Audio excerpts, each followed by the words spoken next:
We remain steadfast in our commitment in delivering local news that matters, stories that inspire, enriching the lives of Filipinos in the Philippines and across the globe. This is your GMA Regional TV.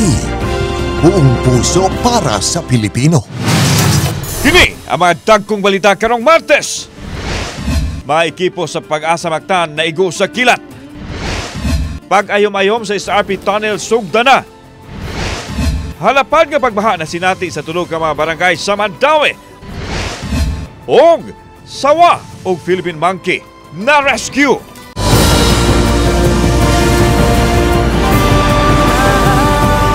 Kini ang GMA Regional TV Balitang Disda. Maayong hapon at kini ang inyong GMA Regional TV Balitang Disda kang bugtong kasaligan.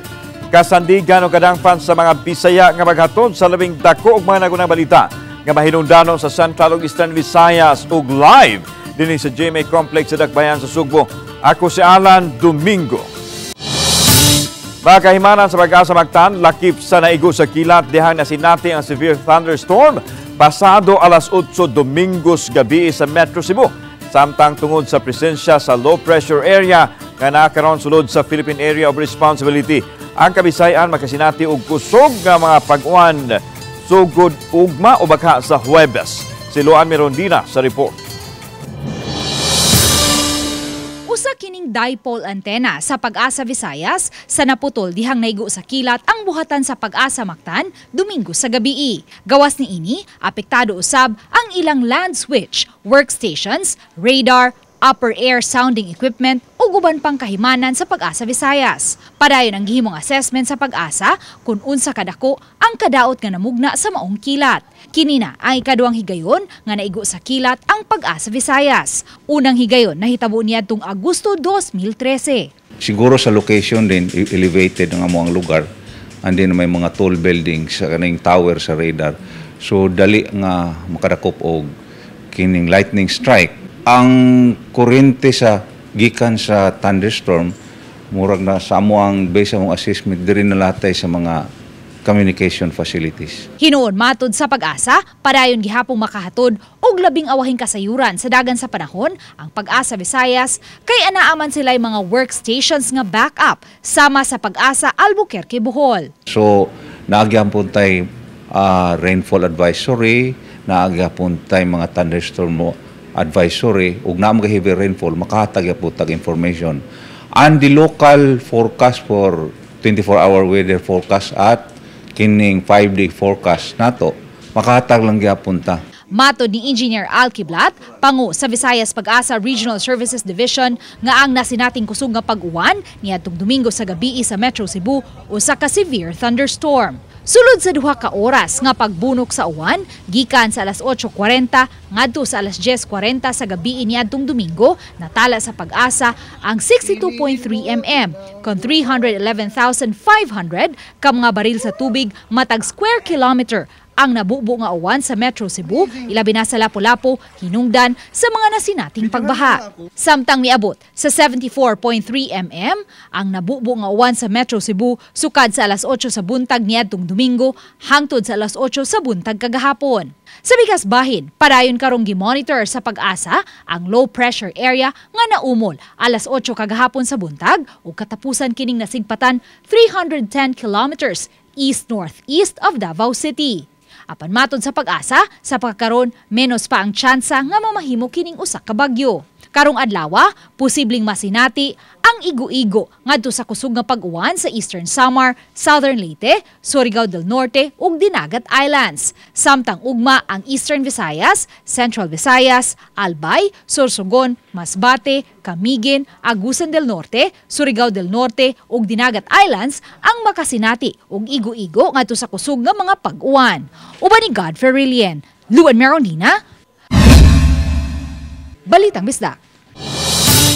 Nangandam ang City of Talisay Traffic Operations and Development Authority sa posibleng paghuot sa trapiko atol sa temporaryong pagpasirado sa pipila ka dam sa Cebu South Coastal Road sa South Road Properties SRP Tunnel sugod karong Huwebes, Hulyo 18. Siradaan ang pipila ka lanes sa Cebu South Coastal Road sa higayon nga sugda na sa DPWH ang pag-rehabilitate sa SRP tunnel nga nabantayang may nipis nga pagpangliki sa konkretong pahin ini. Mula na 7 ka buwan ang pagpasira sa pipila ka dams sa Coastal Road. Ang pag-rehabilitate kabahin sa preventive measures sa nakitang hairline crack sa SRP tunnel base sa gihimo nga pagsusi sa DPWH. Apan giklaro sab nga di kini angayan nga ikaalarma sa pagsira unya sa pipila ka lane nalantawan sa City Tuda nga mapiktuhan usab ang dagan sa trapiko sa dakbayan sa Talisay. Tungod ini moabag na ang mga traffic enforcer sa City Tuda sa pagpasayon sa trapiko sa Coastal Road nga habig sa dakbayan sa Sugbo. Lakip sa gipangandaman sa City Tuda ang pagbalik sa klase sugod karong Hulyo 19 nga gipaabot ang pagdasok sa masakyanan atol sa peak hours. Mo gawas mi sa Talisay, musud mi ni Cebu City aron matabangan na mo paghabwa ang mga sakyanan, just like sa Bulacau mo extend pud mi up to City Hardware just Bulacau. So mo extend mi diha aron pag-support sa ato ang taga Sitom, taga Cebu City aron pagpamino sa traffic. Nunod sana sa nating grabing pag-uwan atong Domingo sa gabi, gibahaan usab ang pipila ka mga panimay sa Zone 1, Barangay Buaya, Lapu-Lapu City. Samtang project engineer sa gitrabahong drainage project, mipasalig nga di pa matapos sa buwan sa Hulyo, masumpay na ang culvert sa nasong drainage ngadto sa outfall o gawasana niini. Si Luan Mirondina sa report.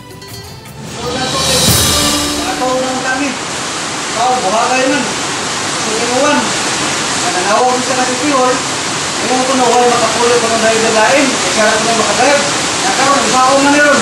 Subling na sinati ni Antonio Tito Jr. ang pagsanap sa tubig uwan ngadto sa ilang panimay dihang mibunok ang kusog nga pag-uwan Domingo sa gabii. Gawas nga nangabasa na usab ang ilang mga gamit, nangabasa usab ang ilang bugas. Gisanapan usab sa tubig uwan ang mga silingan ni Tito.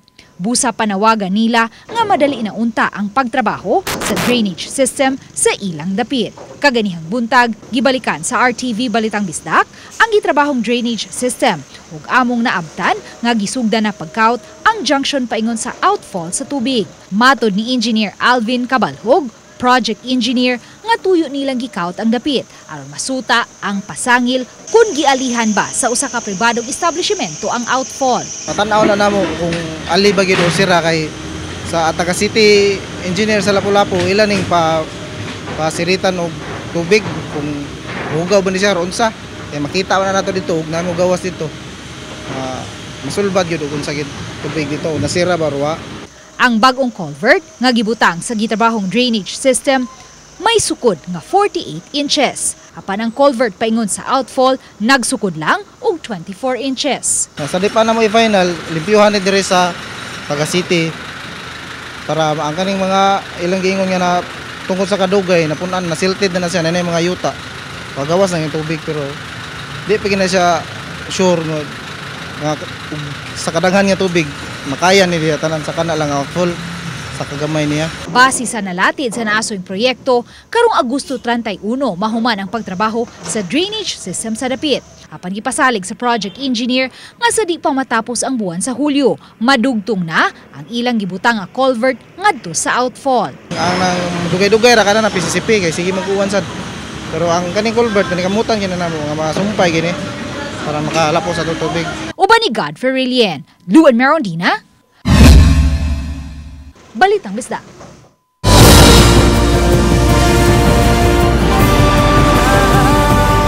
Kini ang GMA Regional TV Balitang Bisdak.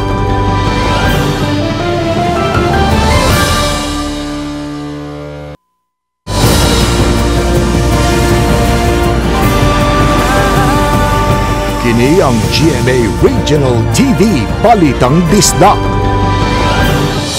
Tulo ka mga barangay sa Mantawi City ang kalitlang gibahaan kagahapon sa hapon. Si Nico Serino sa report. Kuha kini sa usa ka fire volunteer sa sitwasyon sa barangay Umapad kagahapon sa hapon. Halapad nga pagbaha ang nasinati bisan kun arang-arang unta ang panahon. Usa sa labing apektado ang sitio Laray.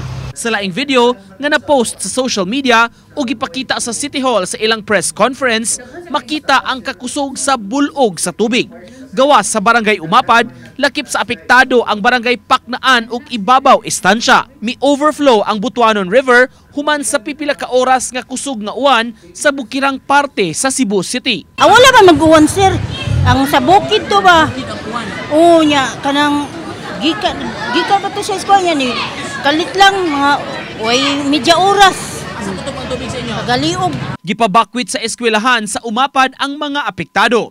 Sa datos sa CSWS, 352 ka mga pamilya, umuabot sa 1,405 ka mga individual tanan. As of ganina, naghinahinay naman itong panglimpyo, so technically nahubas na gyud. Gipastay lang sa sila, giprovide lang sa natog breakfast and then lunch ang last provision na to ani.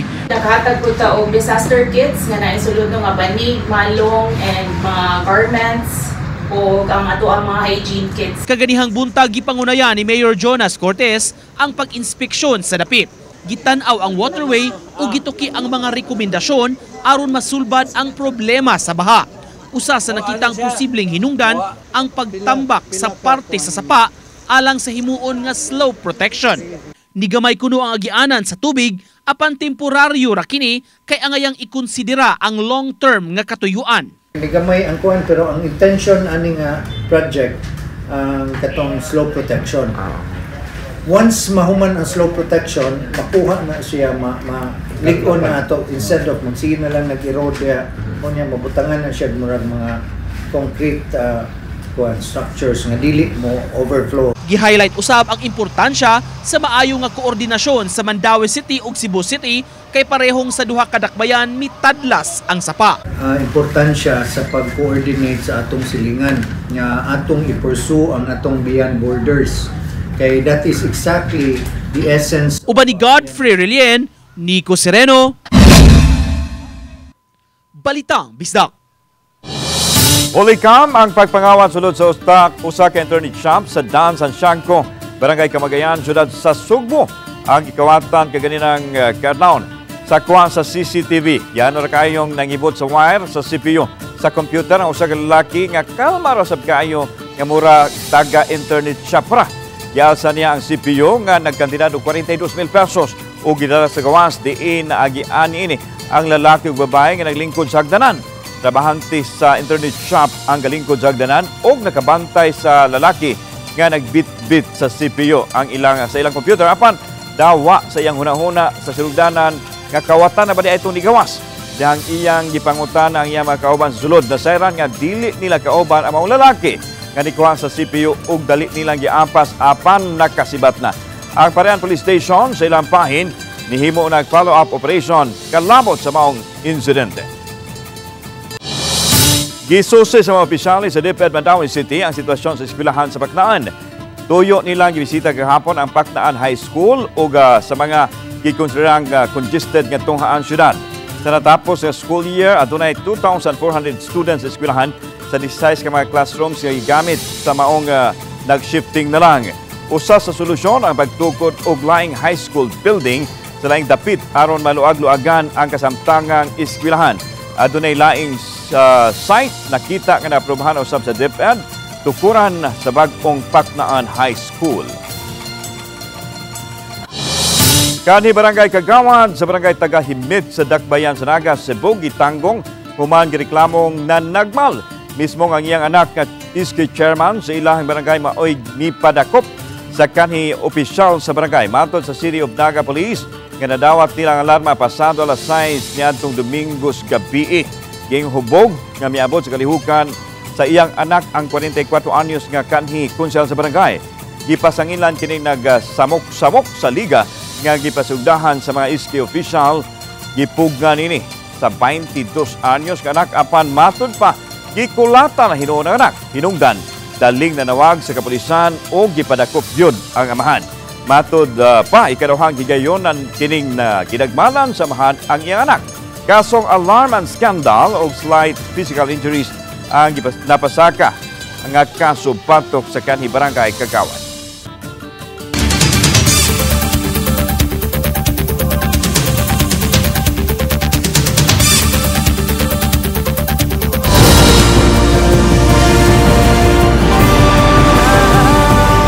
Kini ang GMA Regional TV Balitang Disdak.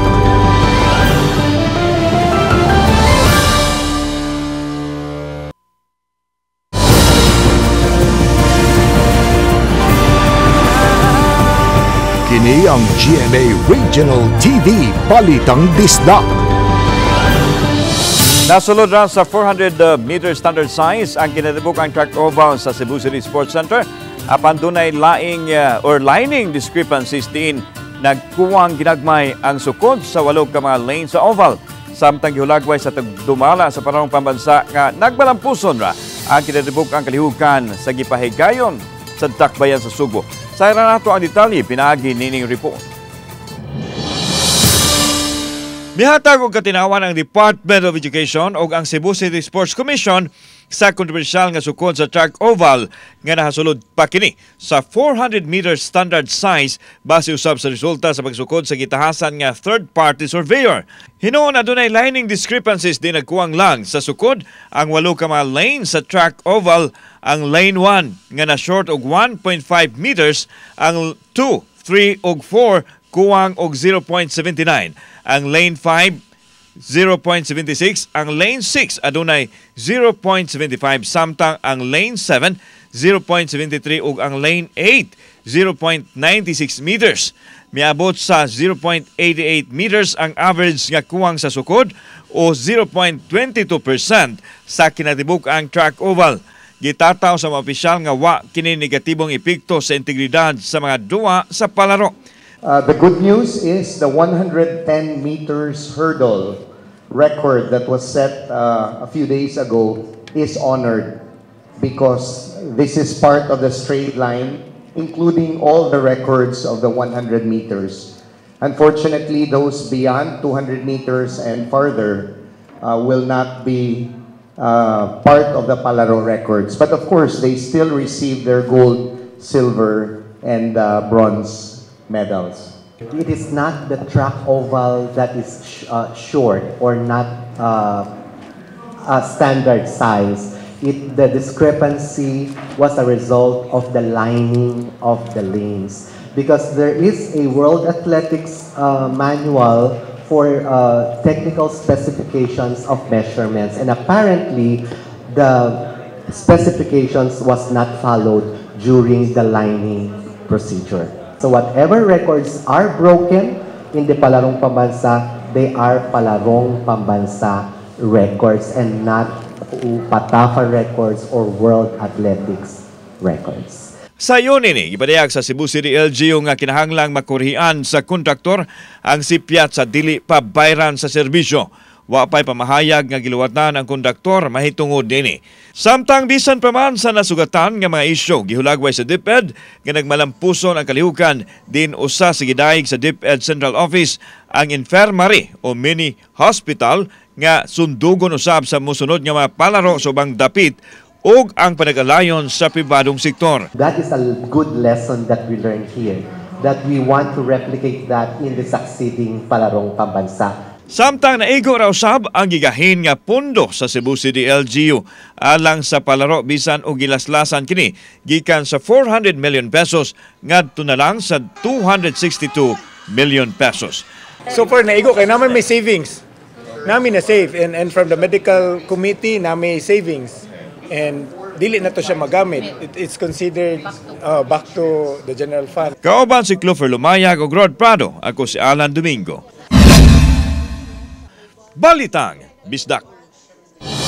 Subay na ibagtapos sa Palarong Pambansa 2024, sayra nato ang labing wahing kalambuan sa Cebu City Sports Center pinaagi sa live phone punch report ni Femari Dumabo Fem.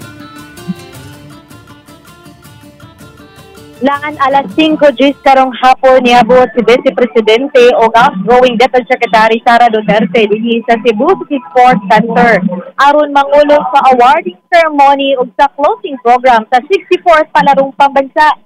Diha sa stage, anauban kang VP Sara sila si Acting Cebu City Mayor Raymond Garcia, Palarong Pambansa Secretary General DepEd Assistant Secretary Francis Busquets, sa pikas bahay tapadusab ni VP Sara si Cebu Governor Juan Garcia o Ilocos Norte Governor Matthew Marcos Manutok sa kasamtangan gipahigayon ang pipila ni siya ka mga awarding ceremony kalabot ni siya sa top performing schools nga ni Salmot sa ato ang panahon pambansa. Ganiha kung gitunga nga to sa tulo ka hugna ang closing program nining Panarong Pambansa 2024 din gisugdan sa pre-program ganihang alas 3:30 sa hapon. Pinaagi sa friendship parade sa mga delegado.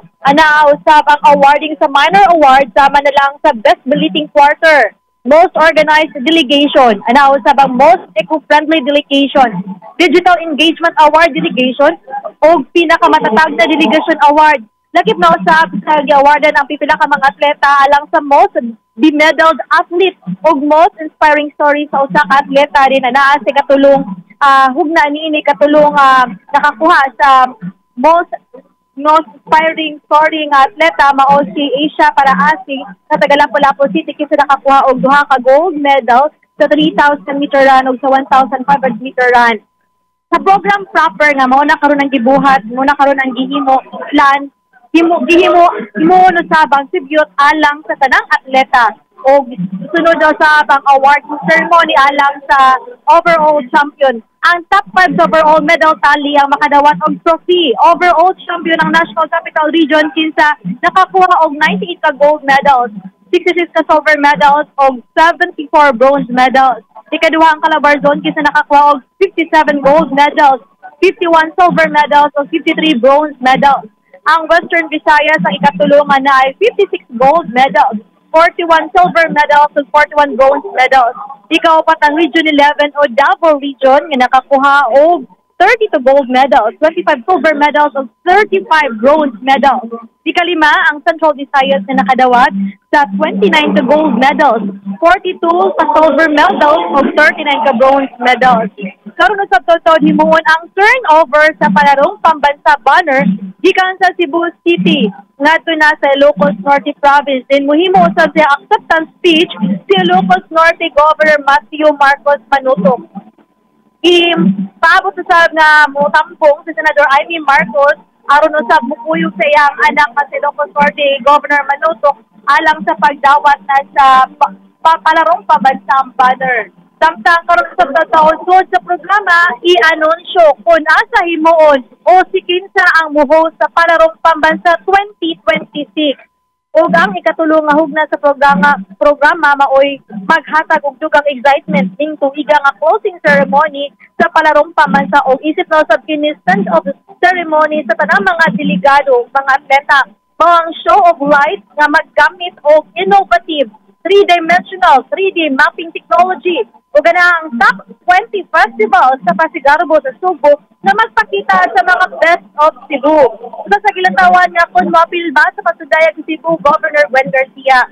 Ang Cebu Province ang sponsor ng closing ceremony sa Panarong Pambansa 2024. Samtang ugmalan, ang matud pakatapusan tambungan ni VP Sara Duterte isip usap pa Cadet Secretary ang National Brigada Eskwela kick-off program na himuon sa Carmen National High School sa lungsod sa Carmen ugma sa buntag.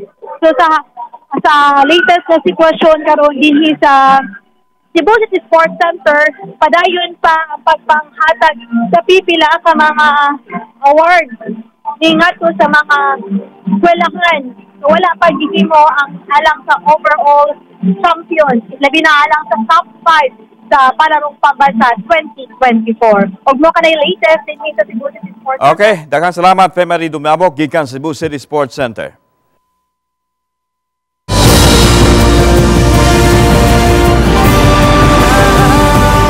Kini ang GMA Regional TV Balitang Disda.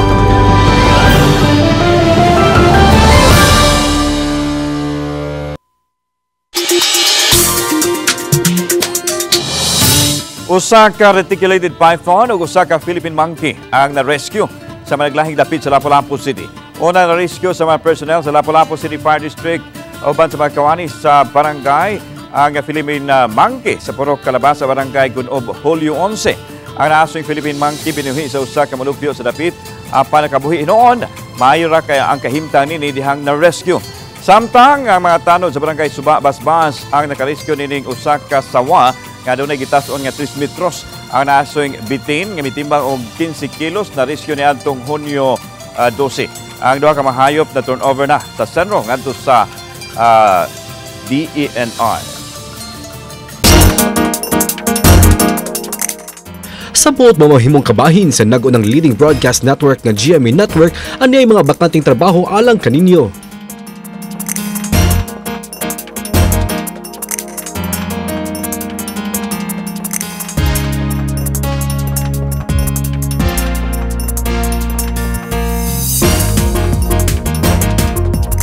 Sa mga interesadong aplikante, mamahimo bisita sa careers.gmanetwork.com alang sa dugang detalye.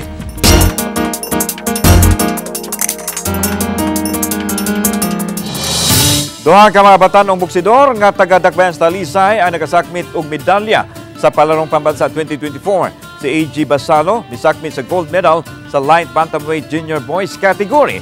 Uban ni Talisay City Mayor Samsam Gulyas ug Dr. Arden Munisid Talisay City Division Superintendent nga misuporta sa duha sa mga atletang Talisaynon sa final match sa Cebu Coliseum gahapon sa hapon. Midaog si Basalo pinaagi sa split decision.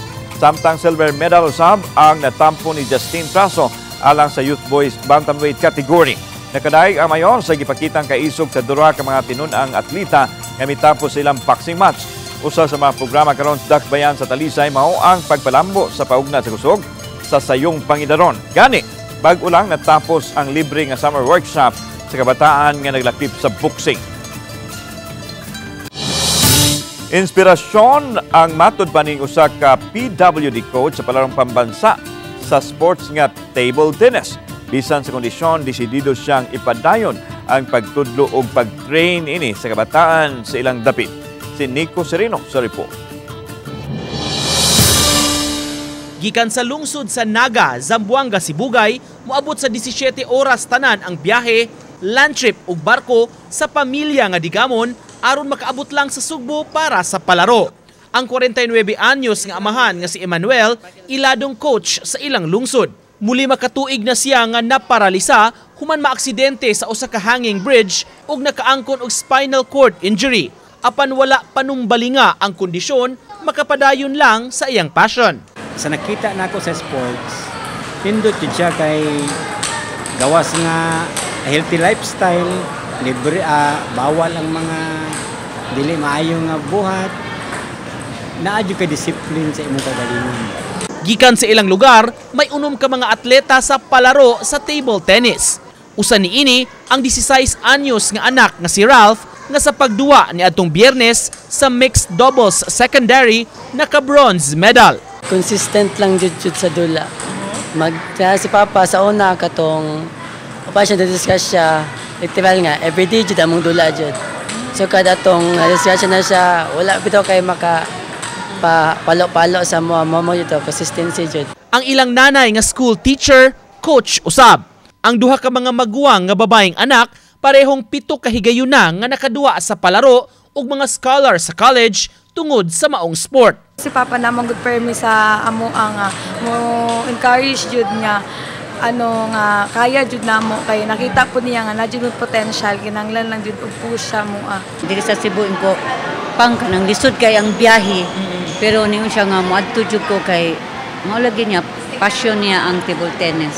Primero siya peron lang ko niya. Then nabot pud ang time nga naka-coach po ko. Padayon si Coach Emmanuel sa pag-train nga libre sa mga kabataan sa ilang lungsod sa table tennis. Muabot sa 30 ang regular niya nga gibansay diha mismo sa ilang balay mahapon. Wala di ko ganahuna nga muundang. Mas ako pa noong padaghanon akong athletes. Mao ako na kuan karon ko nga gamay pa kog athlete sa una nga able ko.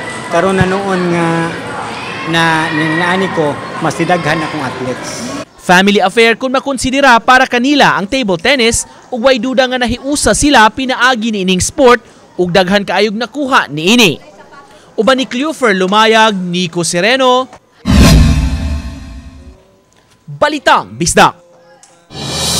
Duha ka mga runners sa Palarong Pambansa ang nag-aabot sa track oval. Nakuha ni atong miaging Biyernes ang duha ka mga atleta sa finish line sa 200-meter run secondary girls. Girespondihan sa mga medics ang duha human magkadikitay.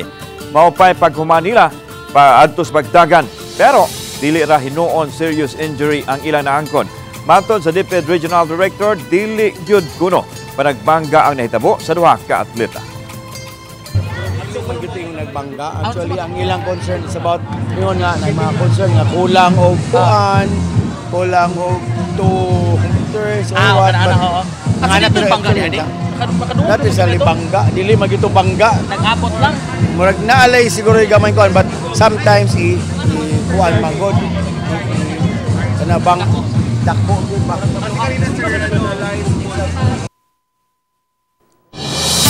Mga kapuso, nagsugod na bagong Regional Proof of Purchase promo sa GMA ang Kapuso Kasiyahan Panalo. Pwede niyo ipadala ang inyong entries sa Dagupan sa Pangasinan, Naga sa Bicol, Cebu o Cagayan de Oro, alang sa kagayunang makadaog o tagkampa premyo o sa mga piling local supermarkets, groceries, sa mga participating local stations. Mutapos ang official sending of entries karong August 16, bisitahan lang ang official Facebook pages sa GMA Promos, GMA Regional TV, Super Radio DZBB o Barangay LS alang sa kumpletong listahan sa Dropbox locations. Mag-amping sa fake news.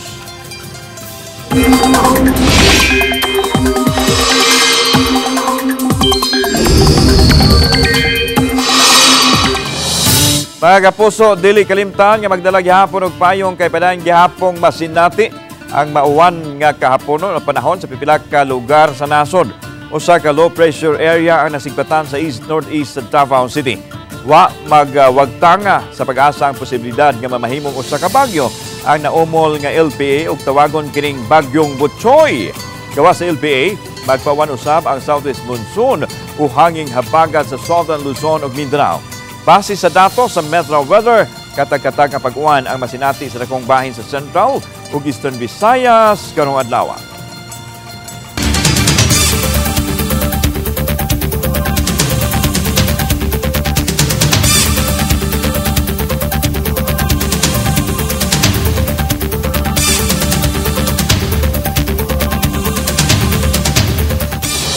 Kami ang GMA Regional TV Balita Misda, kinatibuk ang pwersa alang sa mas dakong misyon ug mas halapan ng pag-alagad sa nasod. Maayong hapon, mga kapuso.